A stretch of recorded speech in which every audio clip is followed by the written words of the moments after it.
Counterfeit. Very close, but not quite the real thing. It happens with money. It happens with spiritual things too. And the devil is an expert at offering us something that's very close to what God has, but not quite the real thing. He does it with religion. It's how Satan crawls. And religion is much different than relationship. Religion is repeating meaningless prayers and following man-made rules. Relationship, on the other hand, is what God really wants. It's talking to a friend. It's enjoying each other's company. It's smiles. It's camaraderie. It's journeying together hand in hand.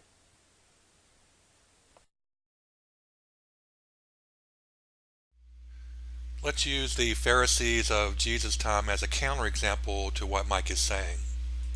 So the Pharisees in Jesus' time would have looked like God's chosen. They were actually from God's chosen people of that time, and they were generally accepted by God's chosen people as God's chosen, as their spiritual leadership. But we know that they couldn't have been. How do we know? Look at who their enemies were. First, John the Baptist, then Jesus, then the apostles. Jesus told us that by their fruit you'll know them. By the fruit of the Pharisees, we know that they were not God's chosen, that their intentions were not godly.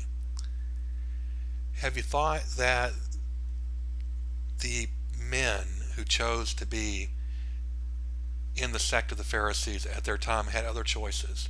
The men who chose to serve at the temple, for example. We know just from the New Testament they could have been tent makers. We know they could have been carpenters. We know they could have been fishermen or merchants. All viable alternative professions to being in spiritual leadership at that time, to being a Pharisee. Yet they chose to be a Pharisee. So lest we be quick to point our finger at them, Jesus has already covered that ground for us. Let us remember that these were going to be, in many cases, sincere, God-fearing men who Satan got on a near miss, a close replica of the near thing. We should ask ourselves every morning, are we going to be a Pharisee today? Are we going to value the religion over the relationship? Are we going to value the book over the person? Are we going to value actions over intent?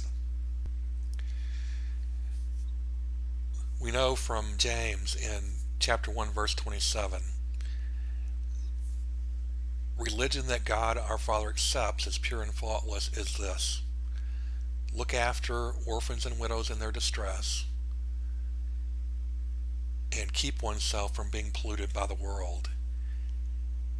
If we're not looking after orphans and widows, that is, the people in our time that are disenfranchised,